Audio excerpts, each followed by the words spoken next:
रमेश जल्दी जल्दी कमरे की सीढ़ियां चढ़ रहा था और जल्दी जल्दी ताला हुआ खोलने लगा। ताला खोलकर अंदर गया और लाइट जलाने की कोशिश की तो लाइट गई हुई थी। उसने ढूंढकर मोमबत्ती जलाई और उससे कमरे में मध्यम रोशनी फैल गई। इसके साथ ही उसकी चीख भी निकल गई और पूरा बदन उसका थरथर कांप रहा था। उसके बेड पर एक लड़की घूंघट काढ़े बैठी थी। मनोज की तो सिट्टी पिट्टी गुम हो गई थी। उसे समझ में नहीं आ रहा था कि बंद ताले में कोई लड़की कमरे के अंदर कैसे जा रही थी और कौन थी वह। रमेश, जो कि सहारनपुर का रहने वाला था, अपने माँ बाप का इकलौता लड़का था, पढ़ने में काफ़ी तेज था। 12वीं क्लास में वह आसपास के गांव के स्कूल में टॉप किया था और उससे उसके माँ पिताजी बहुत ही खुश थे। रमेश ने अपने पिता से शहर के कॉलेज में जाकर पढ़ने की इच्छा जताई, लेकिन शहर के खर्च के लिए जब उसने पिता से असमर्थता जताई तो उसने कहा, पिताजी, मैं शहर में ट्यूशन करके कुछ पैसे तो कमा ही लूँगा, बस बाबा मुझे किसी तरह वहाँ कोई सस्ता घर किराए पर मिल जाए। गांव वालों ने कहा कि एक कमरे का किराया 5-6 हज़ार से 8 हज़ार तक का होता है, यहीं कहीं छोटी मोटी नौकरी लगवा दो। पर रमेश के पिताजी के एक दोस्त थे, उसका नाम रामेश्वर प्रसाद था। उन्होंने कहा, भैया एक जुगत है, शहरों में आबादी से दूर सस्ते मकान मिल जाया करते हैं। थोड़ा सुनसान तो रहता है, पर रमेश तो नौजवान पट्टा है, रह ही लेगा। कल अपने दोस्त से मैं उस जगह का नाम पता ला दूंगा। भगवान ने चाहा तो काम बन ही जाएगा। दूसरे दिन पता ठिकाना पूछते पूछते बाप बेटे उस जगह पहुंचे तो सभी कमरे 4-5 हज़ार के थे। तो वो निराश होकर लौटने लगे। तभी प्रॉपर्टी डीलर ने झुंझलाते हुए पूछा, कितने तक का कमरा चाहिए आपको। इस पर रमेश के पिताजी ने कहा कि मुझे 2,000 तक का ही कमरा चाहिए। मैं 2,000 से ज़्यादा नहीं दे पाऊंगा हुजूर। कुछ सोचकर डीलर ने कहा, एक मकान है यहाँ से थोड़ी दूर पर, एकदम सुनसान है, चलेगा। अब की बार रमेश खुशी से बोला, सर जलेगा नहीं, दौड़ेगा। तो डीलर ने कहा, चलो दिखा देता हूँ। तीनों वहाँ पहुँचे तो उसके आसपास कोई भी मकान नहीं था। नीचे का पोर्शन ना जाने कब से बंद था। उसके ऊपर जिसका साइड से सीढ़ियाँ थी, एक छोटा कमरा था और उसके आगे चौड़ी सी छत थी। कमरा रमेश को पसंद आया, लेकिन उसके पिताजी असमंजस में थे। वह बोले, इतने वीराने में मेरा दिल नहीं मानता। लेकिन रमेश बोला, बाबा दिन भर तो कॉलेज और ट्यूशन में रहूँगा, सिर्फ रात भर को सोना ही तो होगा, और फिर इससे सस्ता कहीं मिलेगा भी तो नहीं ना। आखिर उसके पिता ने न चाहते भी हाँ की और मनोज का कॉलेज में एडमिशन हो गया। कॉलेज में जब वह गया तो लड़कों ने उसे गांव वाला समझकर उसकी दोस्त नहीं बने, लेकिन जैसे ही वो देखे कि उसका नाम मेरिट लिस्ट में सबसे ऊपर है तो सभी उसके दोस्त बनते चले गए।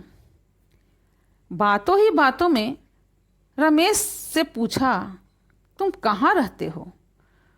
तो रमेश ने जगह का नाम बता दिया। सुनकर उनमें से कुछ लड़कों का मुंह खुला का खुला ही रह गया, जो शायद वहीं कहीं आसपास रहते होंगे और वहाँ के बारे में सुन रखा होगा। अटकते हुए उन लोगों ने बोला, क्या उस भूत बंगले में। रमेश ने कहा, नहीं, मुझे तो ऐसा कुछ नहीं लगा। अच्छा पढ़ने के लिए शांतिपूर्ण वातावरण है। रमेश बोला, रात ही तो काटनी है। वो लड़के बोले, रात की ही तो बात है, हमने सुना है वहाँ रात को कुछ एक चुड़ैल घूमती है। लोग कहते हैं पायल, चूड़ी या किसी लड़की की हंसने की आवाज़ अक्सर वहाँ से आती है। इस पर रमेश अविश्वास से बोला, किस किसने चुड़ैल को अपनी आंखों से देखा है। सभी ने कहा, हम में से किसी ने भी नहीं। तब रमेश ने कहा, यानी यह सब कही सुनी बातें हैं, मैं नहीं मानता। रमेश ने यह कहकर बात को टाल तो दिया कि मैं इन सब बातों पर विश्वास नहीं करता, किंतु दोस्तों की बातों से रमेश के दिमाग में शक का कीड़ा कुलबुलाने लगा था। रमेश को भी लगा लड़कों द्वारा इसी तरह की स्टोरी उसे सुनाई गई थी, जो कि आमतौर पर गांव में वह बनावटी कहानियां अपने दोस्तों को सुनाया करता था। वह रात घर पहुंचा, पर आज की रात वह ठीक से सो नहीं सका। हर आहट पर चौंक कर नींद खुलती, फिर पानी पीकर वह फिर से सो जाता। शक उसको कुछ ज़्यादा ही गहरा गया था। आखिर दूसरे दिन कॉलेज आया तो उसने अपने सहपाठियों से कहा कि मैं होम ट्यूशन देना चाहता हूँ। दोस्तों ने उसे 1-2 ट्यूशन लगवा दिए। अब वह रात को 9 बजे तक मनोज अपने कमरे पर आ जाता और उसके बाद खुद खाना बनाकर खा लेता और रात 10 बजे के बाद फिर सो जाता। वह सुबह हमेशा 5 बजे ही उठता था। आज जब कॉलेज वह गया तो उसके सभी दोस्तों ने कहा कि आज एक शिखर नाम के लड़के का जन्मदिन है, वह पार्टी दे रहा है, तो सभी हम लोग आज मिल करके रेस्टोरेंट ब्लू लाइन में इकट्ठे होंगे। रमेश ने कहा मैं ट्यूशन से सीधे घर पहुंच जाऊंगा और उसके बाद फिर रेस्टोरेंट आ जाऊंगा। पार्टी 8 बजे से चालू हो गई। धीरे धीरे सभी लड़के लड़कियां पहुंच गए। सबसे आखिर में रमेश पहुंचा। धीरे धीरे पार्टी का माहौल था और पार्टी के माहौल में करीब रात के 11 बज गए। अब रमेश ने पार्टी के बाद घर जाने लगा।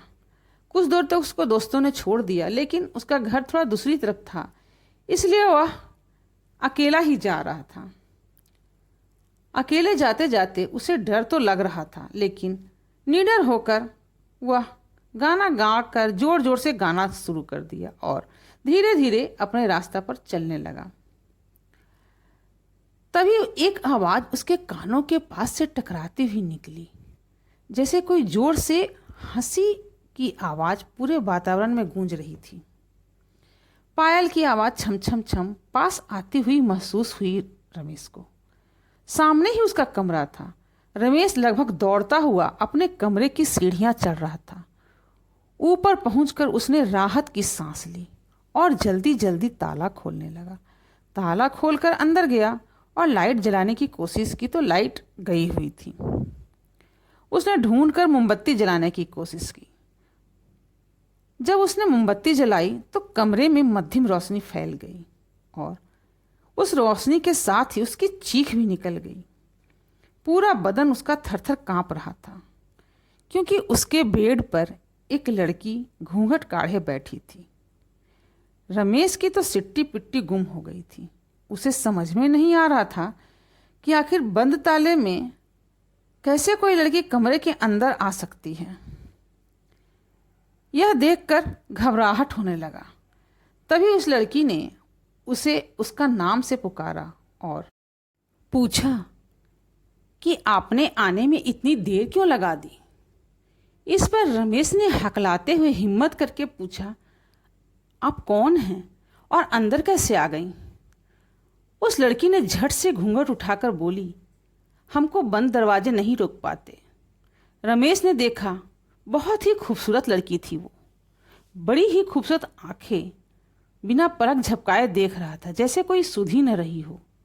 वह खनकती आवाज में बिस्तर से उठती हुई बोली, हमारा नाम है नैना।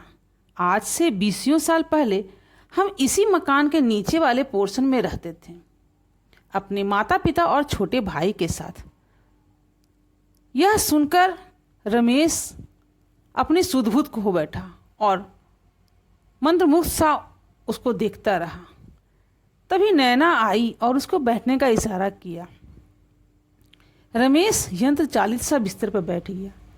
फिर वो बोली, जब मैं पैदा हुई तो मेरी बड़ी बड़ी आंखें देखकर मेरी माँ ने मेरे पिता से कहा, देखो इसकी आंखें बिल्कुल आम की फांकों की जैसी हैं। और तभी से उन लोगों ने प्यार से मेरा नाम नैना रख दिया। स्कूल के फीस, हमारी आए दिन नई चीज़ों की मांगे और पैसों की तंगी होने लगी, तब माँ पिता ने सोचा कि ऊपर वाले कमरे में किसी को किराए में रख लेते हैं, कुछ मदद हो जाएगी। रमेश बिना कुछ हाँ हूँ किए चुपचाप उसकी कहानी सुन रहा था। आगे वह बोली, अक्सर किराए पर पढ़ने वाले लड़के ही आते थे। इस कमरे में पढ़ाई पूरी होते ही वह चले जाते थे। इसी तरह से इस बार कॉलेज में पढ़ने वाला एक उदय नाम का लड़का रहने आया था और मेरे साथ उसके प्रेम संबंध थे। मैं उससे बहुत ही चाहने लगी थी। कभी कभी कपड़े सुखाने के बहाने, कभी बाल सुखाने के बहाने उसे देखा करती थी। यही नाम था उदय उसका। कुछ दिन के बाद नैना ने कहा मेरी उसकी परीक्षाएं शुरू होने वाली थी और वह मुझ पर ध्यान कम देता था। पढ़ाई के आगे मेरी सुंदरता भी फीकी पड़ गई थी। उसका यह स्वभाव मुझे देखकर मुझे बर्दाश्त नहीं हो रहा था। जल्दी ही उसकी परीक्षाएं खत्म हो गई और वह चला गया। कुछ दिनों के बाद उसका कुछ सामान कमरे में छूट गया था। एक दिन उसका दोस्त उसे लेने आया तो मैंने उससे उदय के बारे में पूछा तो उसने कहा तुम्हें नहीं पता, उसकी तो शादी हो चुकी है। इतना कहकर नैना के आंखों से आंसू निकल पड़े। उसने बताया उदय के धोखे से वह बहुत आहत हो चुकी थी और एक दिन वह मौका तलाशने लगी। एक दिन उसके माँ, पिता और भाई किसी फंक्शन में गए थे। वो बहाना करके रुक गई और घर में केरोसिन रखा था, उसी को उसने मेन गेट बंद कर दिया और रसोई गेट बंद करके तेल अपने ऊपर छिड़क कर आग लगा ली।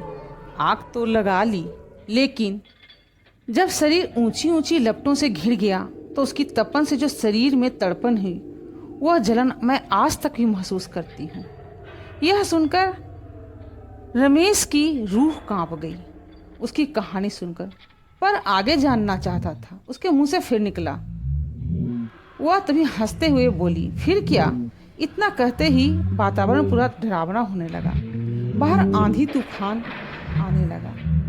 नैना की पीठ रमेश की तरफ। वह बोली बदनामी के डर से माता पिता मकान बेचकर भाई को लेकर सदा के लिए चले गए और मैं यहाँ रहती हूँ। और नैना इतना बोलकर जोर जोर से हंसने लगी। और जो भी इस कमरे में रहने आता है उसे मैं अपने साथ लेकर जाती हूँ। जैसे ही नैना ने रमेश की तरफ देखकर कहा चल अब तुम्हारी बारी है, और जोर जोर से हंसने लगी। रमेश ने घबरा कर देखा तो डर के मारे उसकी चीख निकल गई।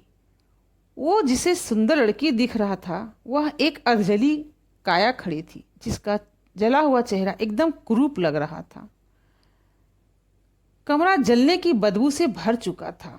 अब नैना रमेश की तरफ हंसती हुई आगे बढ़ रही थी। तुझे चलना ही होगा, इस कमरे में रहने वालों को मैं नहीं छोड़ूंगी। उसके से पूरा वातावरण डरावना प्रतीत हो रहा था। रमेश ने आओ देखा न ताओ और वहाँ से वह भाग खड़ा हुआ। जैसे ही वह बाहर पहुँचा तो नैना वहाँ भी उसे अपनी ओर इशारा करती हुई और उल्टी उल्टी चलती हुई अपनी ओर बुला रही थी। और रमेश जैसे किसी चुंबक की तरह खींचा चला जा रहा था। पूरी छत को पार कर नैना शून्य में खड़ी रमेश को अपनी ओर आने का इशारा कर रही थी कि अचानक वो छत की मुंडेर से जा टकराया और वहीं पर बेहोश होकर गिर गया। सुबह जब रमेश की आंख खोली तो उसने अपने आप को छत के मुंडेर के किनारे पड़ा हुआ पाया और उसकी आंखों में रात के सारे सीन किसी चलचित्र की तरह घूम उठे। वह किसी तरह उठा और डरते हुए अपने कमरे में घुसा और उसने अपना बैग उठाया और बाकी सामान को वहीं पर छोड़ दिया और वहाँ से भाग खड़ा हुआ। अब उसको यह समझ में नहीं आ रहा था कि उसके साथ जो रात वाली घटना घटी थी वह कोई सपना था या सचमुच किसी चुड़ैल से सामना हुआ था। अगर वह सचमुच की चुड़ैल थी तो उसने उसे जिंदा कैसे छोड़ दिया। उसके बाद किसी तरह से दौड़ते हुए रमेश ने वहाँ से भागकर अपने दोस्तों के यहाँ जाकर शरण ली और अपनी आपबीती कह सुनाई। और फिर कभी भी उस डरावने मकान की तरफ दोबारा उसने मुड़कर नहीं देखा। आपको मेरी ये कहानी कैसी लगी कृपया कमेंट करके बताएं और ऐसी ही कहानियों को और भी जानने के लिए मेरे चैनल को प्लीज़ लाइक, शेयर और सब्सक्राइब करें।